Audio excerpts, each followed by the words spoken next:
Yo la team, j'espère que vous allez bien, que vous passez une excellente journée. Ça y est, on se retrouve pour la toute dernière vidéo cette semaine concernant les Coupes d'Europe après la Ligue des Champions et la partie 1 des matchs de Ligue Europa. On va tout simplement analyser les 9 dernières rencontres. Juste avant ça, si tu veux soutenir la chaîne, plus beau pouce bleu, mets en commentaire tes avis si tu as encore plus d'avis dans le monde des paris sportifs et surtout avoir accès à mes tickets perso. Rejoins dès maintenant mon groupe public. Hier, je t'avais parlé d'une grosse soirée buteur directement sur Telegram. C'est extrêmement bien passé sur les matchs de 21h en validant 5 des 7 pronostics. Ça nous permet d'être en bénéfice quand on joue tout en simple. Il manquait 2 bêtes à valider pour valider justement une cote à 32. Mais en tout cas, l'exercice était plutôt plaisant. Donc, on va se reprêter au jeu peut-être ce week-end avec des championnats plutôt intéressants et avant la trêve internationale. Donc, à voir un petit peu comment est mon humeur. Mais en tout cas, n'hésite pas à rejoindre mon canal Telegram. Le lien est tout simplement en commentaire épinglé.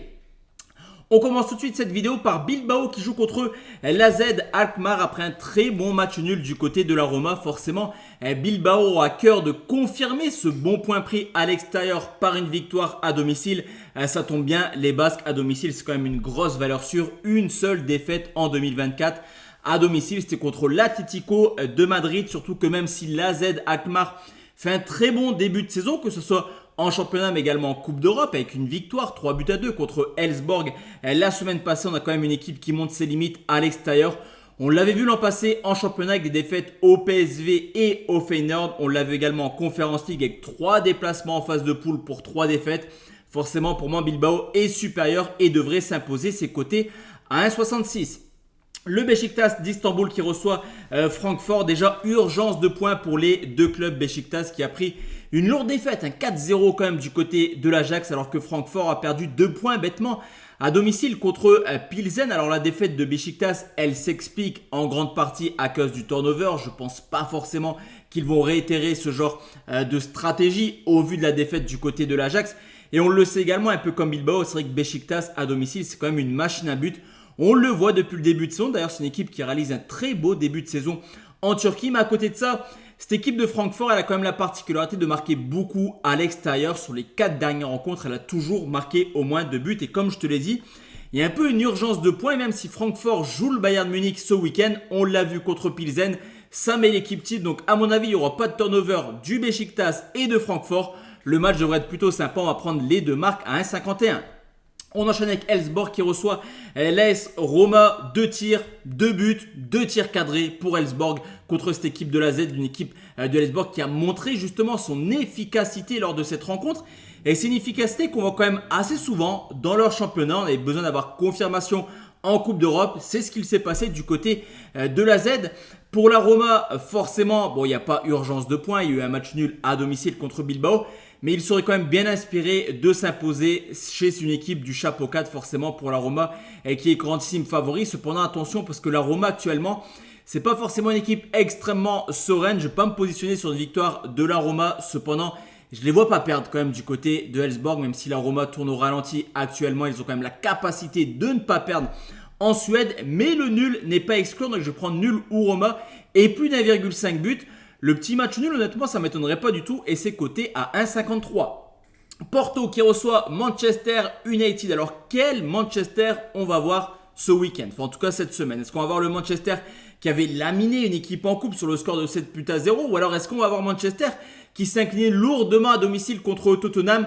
Quand on prend la balance, on a plutôt tendance à voir un Manchester complètement catastrophique depuis maintenant plusieurs années. À côté de ça, Porto qui avait fait tourner à Bodo Glimt, là aussi c'était plutôt surprenant, mais qui historiquement à domicile c'est quand même une valeur sûre en Coupe d'Europe. Justement, cette défaite contre Bodo, elle oblige un petit peu le FC Porto à prendre les points à domicile. Donc là par contre, je ne pense pas qu'on fera tourner côté portugais. Et je vais peut-être vous surprendre, mais toutes les semaines, je vois tout le monde me dire Manchester, Manchester, Manchester. Et bien Manchester, messieurs, dames, c'est plutôt nul dans l'ensemble. Donc je vais mettre un avantage quand même aux Portugais. On va sécuriser, ça reste quand même Manchester qui a des joueurs de talent. Donc je vais prendre Porto, rembourser si nul, c'est coté à 1,81. Le PAOK qui joue contre le Steaua Bucarest, une équipe du PAOK très très performante à domicile qui en 3 matchs de Coupe d'Europe cette année a déjà marqué à 10 reprises. On le sait, les déplacements en Grèce, c'est jamais évident.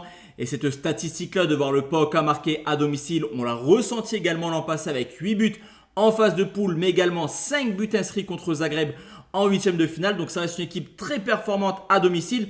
À côté de ça, cette équipe du Steaua Bucarest a commencé son championnat début juillet, il me semble, et c'était l'un des premiers championnats. Donc je l'avais suivi personnellement et j'avais été assez conquis de la force offensive des Roumains qui sont plutôt sérieux et qui ont également quelques joueurs de talent. D'ailleurs, là aussi, ça se ressent en termes de résultats, tout simplement. C'est une équipe qui marque énormément de buts. D'ailleurs, le Steaua Bucarest va jouer son 10e match de Coupe d'Europe et a tout simplement marqué dans tous ses matchs.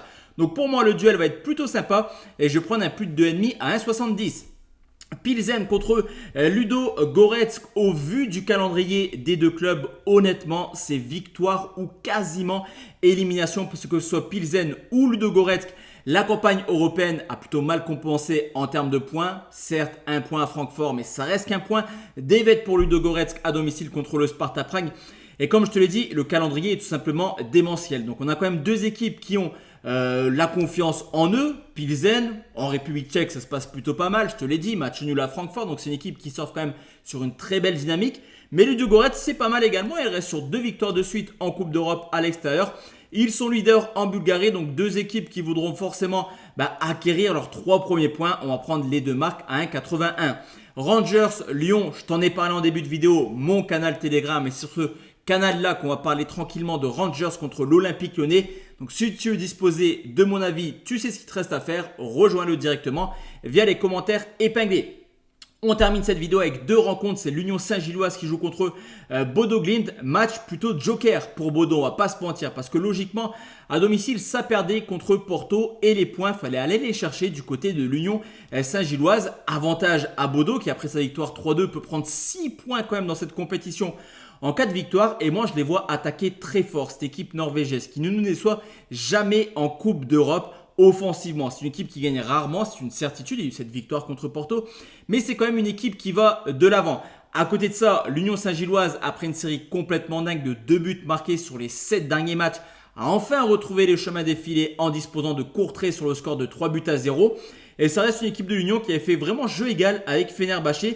Là aussi, je vois un duel plutôt sympa. On va reprendre les deux marques à 1,56. Et enfin, on termine cette vidéo avec Twente contre Fenerbahçe. 3 matchs de Coupe d'Europe cette année, 0 victoire pour Twente. Mais mine de rien, ça joue au football. On l'avait vu contre Salzbourg avec un match nul, 3 buts partout et une défaite de 1 au retour. On l'a également vu lors de la première journée avec un beau match nul à Manchester sur le score de 1 but partout. Là encore une fois, malheureusement pour Twente, c'est encore un cadre européen qui s'affronte aux Hollandais. C'est Fenerbahçe qui certes fera tourner logiquement comme le match face à l'Union Saint-Gilloise, mais c'est une équipe qui a tellement de talent offensif qui est capable de marquer contre n'importe qui. Même si Dzeko, Saint-Maximin et Tadic ne joueront pas, on aura tout simplement du talent avec du Fred, du Under et du En-Nesyri. Donc sur ce coup, je vais tout simplement partir sur un plus de 2,5 côté à 1,58. Donc voici la team, mes avis concernant cette journée de Ligue Europa, forcément la Conference League, messieurs, dames. On ne la fait pas, mais il y aura quelques bêtes peut-être sur mon canal Telegram. Donc n'hésite pas à nous rejoindre. Très bonne soirée à tous et à toutes. Ciao, ciao la team.